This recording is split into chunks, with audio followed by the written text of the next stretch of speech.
Good evening friends. Good evening friends, welcome back to our channel stock talk by two brothers. तो कैसे आप लोग, क्या हाल समाचार, आइए स्टार्ट करते हैं। तो इस वीडियो में हम जानने वाले हैं कि आज मार्केट का क्या हाल चल रहा है, कुछ न्यूज़ के बारे में बात करने वाले हैं। तो हो सकता है आपके काम और हमारे काम की कुछ न्यूज़ हो, क्योंकि स्टॉक मार्केट से हैं हम लोग। तो एक एक छोटी छोटी बड़ी बड़ी न्यूज़ों पे हमें खबर रखनी होती है। तो इसी तरह से डेली हम वीडियो के थ्रू इन्फॉर्मेशन आपके साथ शेयर करते रहते हैं। तो आगे बढ़ने से पहले चैनल को जरूर सब्सक्राइब कर लीजिए।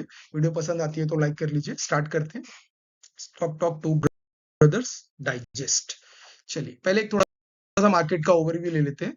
तो आज सेंसेक्स जो है वो गिर के बंद हुआ है 0.5% से, और निफ्टी 50 जो है वो 0.2% से बढ़ के बंद हुआ है। तो जिस तरह से आप मार्केट देख रहे हैं पिछले 10 दिनों से, हफ्ते से, मार्केट एक्चुअली में कहीं जा नहीं रहा है। एक कैंडल आप पकड़ लीजिए 5-6 दिन पहले की, उसी के रेंज में ट्रेड कर रहा है। वो एग्जैक्टली क्या होता है, ये दिसंबर मंथ है ना, एक्चुअली ये हॉलीडे मंथ होता है। तो इन्वेस्टर जो मोस्टली वो हॉलीडेज पे रहते हैं, इसकी वजह से मार्केट में वॉल्यूम भी आपको ड्राई दिख रहा होगा और मोमेंटम भी ड्राई दिखेगी।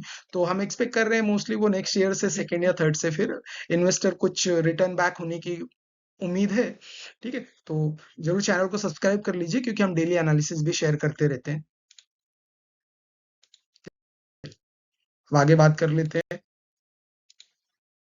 टॉप गेनर्स और लूजर्स के बारे में। तो कोल इंडिया जो है टॉप गेनर बना रहा 3.73% से, और उसके followed by Shriram finance, ITC, UltraTech और इन्फोसिस।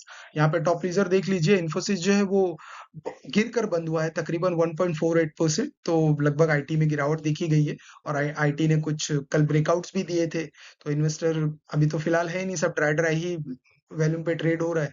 इसकी वजह से मोस्टली जिन्होंने हाई तोड़े थे वो अपनी रेंज में वापस आने की कोशिश कर रहे हैं। आई मीन जिसने रेजिस्टेंस ब्रेक किया होगा वो अपनी रेंज में वापस आने की कोशिश कर रहे हैं। तो जरूर इसके बारे में जैसे हमारे सब्सक्राइबर और व्यूज बढ़ते हैं तो डेफिनेटली आपको बताएंगे कि लाइफ मार्केट में आप ये जो सेक्शन है टॉप गेनर और लूजर का, वो भी आपको क्लूज देते हैं। उनकी मदद से किस तरह से आप अपने ट्रेडिंग में हेल्प ले सकते हैं, ब्रेकआउट फेल होने वाले हैं या ब्रेकआउट सक्सेस होने वाले हैं, वो इन्फॉर्मेशन यहाँ से दी जाती है, मिल जाती है लगभग। ठीक है, अब कुछ न्यूज के बारे में चेक कर लेते हैं। तो इंफ्रास्ट्रक्चर का जो है, इंडिया का कोर इंफ्रास्ट्रक्चर का आउटपुट आया है। तो लगभग पिछले साल से इस साल जो इंफ्रास्ट्रक्चर में बढ़ोतरी हुई है 1.8% के हिसाब से। तो ये इस तरह से देख लीजिए, पूरे इंडिया में चारों तरफ फ्लाईओवर्स बन रहे हैं, खुदाई चल रही है, वो उसकी वजह से इंफ्रास्ट्रक्चर जो है वो पिछले साल से इस साल 1.8% है। तो अब इसमें हमारे काम की क्या इन्फॉर्मेशन है, हमारे काम की ये इन्फॉर्मेशन है कि आप स्टील सेक्टर में फोकस रख सकते हैं, सीमेंट सेक्टर को देख सकते हैं, और निफ्टी 50 के बाहर हम मोस्टली जाते नहीं है इंट्राडे के लिए, तो वहां पे एल&टी, ग्रासिम, अल्ट्राटेक को देख सकते हैं। ठीक है, एक बार जरूर उसको देख लीजिएगा। एक ट्रेड एग्रीमेंट हुआ है इंडिया और न्यूजीलैंड के बीच में, जहाँ पे वो फ्री ट्रेड होने वाले हैं। जैसे आप लोगों को पता है, बीच में यूएसए से खबर आ रही थी हम इतना टैरिफ लगा देंगे, उतना टैरिफ लगा देंगे। तो इंडिया और न्यूजीलैंड ने कुछ मिनिमल अमाउंट पे, एग्जैक्टली टोटली फ्री नहीं होता है, लेकिन मिनिमम मिनिमल अमाउंट पे वो लोग जो है वो ट्रेड करने वाले हैं, टैरिफ में ट्रेड करने वाले हैं। और हाँ, यहाँ पे देख लीजिए व्यूअर्स की सबसे जो भयंकर खबर थी, जो पूरा यूट्यूब आप उठा के देखेंगे, कि सेबी ने कुछ शॉर्ट सेलिंग को लेके एनालाइज किया है। जिन्हें नहीं पता शॉर्ट सेलिंग क्या होती है, जब स्टॉक को के ऑप्शन को आप सेल करते हैं तो वो शॉर्ट सेलिंग कहलाती है। तो पूरे यूट्यूब में खबर फैली थी कि कुछ नया आने वाला है, अगले साल आने वाला है, तो वो सब फेक इन्फॉर्मेशन थी। आज फाइनली सेबी ने कंफर्म कर दिया कि भाई वो कोई बदलाव लाने नहीं लाने वाले हैं। जिस तरह से ऑप्शन बाइंग हो रही थी, जिस तरह से ऑप्शन सेलिंग हो रही थी, रूल्स वैसे सेम रहेंगे।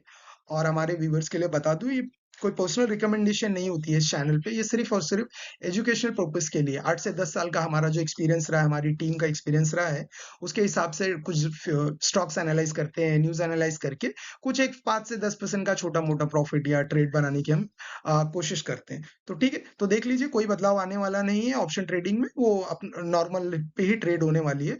और मेरी तरफ से स्ट्रांगली रिकमेंडेशन है कि प्लीज प्लीज ऑप्शन से दूर रहिए, स्टॉक में आ जाइए, छोटे से स्टॉप लॉस, छोटे से टारगेट के साथ एक बार मार्केट को सीख लीजिए, समझ लीजिए। क्योंकि ऐसा होगा कि जब आपके पास नॉलेज होगी, तब तक आपका कैपिटल जीरो हो जाएगा, अगर आप ऑप्शन में ट्रेड करते रहते हैं तो। ठीक है, अब आगे बढ़ते हैं, कुछ स्टॉक्स के बारे में अपडेट ले लेते हैं एक बार। तो जैसे कि अडानी अडानी चारों तरफ पूरे इंडिया और इंडिया के बाहर अडानी अडानी छाया हुआ है। तो गिफ्ट सिटी जो है वो अहमदाबाद में है।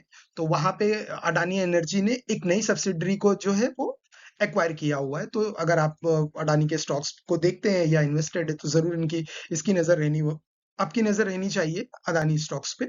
सम संवर्धना मदरसन ने एक कंपनी को एक्वायर किया है। तो ये एक्चुअली पॉजिटिव इन्फॉर्मेशन है। तो अगर आपका पोर्टफोलियो है या आप देख सकते हैं किसी भी हाल में, तो एक बार इसको भी चेक कर सकते हैं। सबसे बड़ी खबर जो है इसके पीछे तो पूरी गवर्नमेंट हाथ धो के पड़ी है मुझे लगता है। वोडाफोन आइडिया फिर से उसको जीएसटी की पेनल्टी दी गई है। तो अभी तो फिलहाल पर्सनल रिकमेंडेशन नहीं होगी, लेकिन ओपिनियन हमारा ये रहेगा कि वोडाफोन आइडिया के स्टॉक से बिल्कुल बिल्कुल दूर हो जाइए। कंपनी पे करोड़ों का कर्जा आ चुका है, आए दिन उसको जीएसटी की पेनल्टी दी जाती है, नोटिसेस भेजे जाते हैं, तो इन सब स्टॉक से हम क्या दूर रहते हैं। हमारी हार्ड एंड मनी है। काफी सारा एनालिसिस लगने के बाद कोई 1 से 2 स्टॉक आते हैं जिनमें 5 से 10% हमें कुछ तो प्रॉफिट हो पाता है, कभी नहीं भी हो पाता है, लेकिन स्ट्रिक्ट स्टॉप लॉस के साथ ही हम काम करते हैं। अगर स्टॉप लॉस आ गया तो फिर उसके बाद कोई एनालिसिस नहीं, एक बार ट्रेड में जाने के बाद कोई एनालिसिस नहीं। एनालिसिस कब करते हैं? ट्रेड में आने से पहले। ठीक है, तो इस बात का जरूर ख्याल रखिएगा। और ये वीडियो जो है एजुकेशनल पर्पज के लिए बनाई जा रही है। Varun beverages hot favourite company है स्टॉक मार्केट में। तो उन्होंने साउथ अफ्रीका में एक कंपनी है ट्वीजा को, उसमें एक्सपांड किया है। और अब आगे बढ़ते हैं, यहाँ पे देख लीजिए एनएचपीसी जो है वो कुछ कमर्शियल ऑपरेशन को स्टार्ट करने जा रही है। तो अगर आप लोग इस सेक्टर में भी या स्टॉक में रिन्यूएबल एनर्जी में खास करके कुछ मोमेंटम अगले हफ्ते हो सकती है।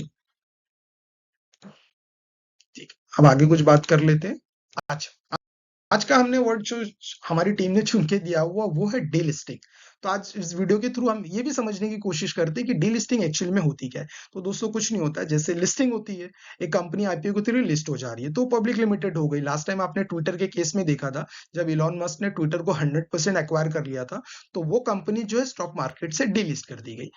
सिर्फ ये एक सिंपल सा लॉजिक है, इसका मतलब मीनिंग का, इस डीलिस्टिंग का वर्ड का एक मतलब है। तो इसी तरह से देखिए दोस्तों, हम जो हार्ड वर्ड वर्ड होते हैं स्टॉक मार्केट के, एक्चुअली भयंकर वर्ड होते हैं, उसको हम सिंपल लैंग्वेज में यहाँ पे कवर करने की कोशिश करते हैं न्यूज के बाद से। अब आगे देख लेते हैं। कुछ लर्निंग हो जाए फिर, जब इस वीडियो में आप लोग इतना बने ही हैं तो कुछ लर्निंग हो। कैंडलस्टिक, कैंडलस्टिक दोस्तों कुछ नहीं होता है। लेमैन के लिए क्या होता है ना, अब वो अगर कैंडलस्टिक नहीं होती स्टॉक मार्केट में, तो आपको बैठ के देखना पड़ता कि मार्केट कल कहाँ खुली थी, कल कहाँ बंद हुई थी, आज कहाँ खुली और आज कहाँ बंद हुई, तब आप जाके पता लगा पाओगे कि आज मार्केट में बायर ज्यादा थे या बिकवाली थी या खरीदारी थी या ज्यादा थी। तो कैंडलस्टिक में क्या है, एक ग्रीन कलर की होती है और एक रेड कलर की हो सकती है। आप कलर तो उसको किसी भी डिस्काउंट ब्रोकर पे चेंज कर सकते हैं। तो हरा कलर ये बताता है कि आज मार्केट में जो है वो बढ़ के बंद हुआ है, और लाल कलर ये बताता है कि आज मार्केट जो है वो गिर के बंद हुआ है। तो कैंडल स्टिक ही अपने आप में पूरा स्टॉक मार्केट है। इसको आप सीखना चाहते हैं, जरूर हमारे चैनल को सब्सक्राइब कर लीजिए, क्योंकि हम भी जो है वो प्योर जो है वो प्राइस एक्शन ट्रेडर है। एक्चुअली प्राइस एक्शन क्या होगा कि आर्टी आर्टिफाइड आर्टिफाइड बेस्ड ट्रेडर है। जब तक हमको कुछ आर्टिफैक्ट्स नहीं मिलते हमारे स्टॉक्स में, हमारे पैटर्न्स में, तब तक हम वो एक्चुअली यहाँ पे शेयर भी नहीं करते, और उसको हम अपनी वॉच लिस्ट में ही बना के रखते हैं। तो कलर का बस इतना ही सिग्निफिकेंट होता है कैंडल स्टिक में। अगर लो खुल के कल के प्राइस से बढ़ के बंद हुआ है तो हरी कलर की कैंडल बन जाएगी। कल का जो क्लोजिंग प्राइस था उसके नीचे क्लोज हो गया है तो लाल कलर बन जाएगी। ठीक है दोस्त, चलिए, अगर आप चाहते हैं कि इस वीडियो को मैं एक बार समराइज कर दूं, तो कमोडिटी में देख लेते हैं। गोल्ड का भाव जो 1.66% से बढ़ के बंद हुआ है, सिल्वर जो है 3% से बढ़ के बंद हुआ है, और यूएसडी आईएनआर की हालत तो हम सब देख ही पा रहे हैं, वो ऑल टाइम लो पे चल रहा है, और आज भी वो गिरी के बंद हुआ है 0.7% से। तो चलिए, अगर आप देखना चाहते हैं एक बार लॉन्ग टर्म रिटर्न देख लेते हैं। सेंसेक्स ने अभी तक पिछले 20 साल का डेटा है 11.69% का रिटर्न दिया है।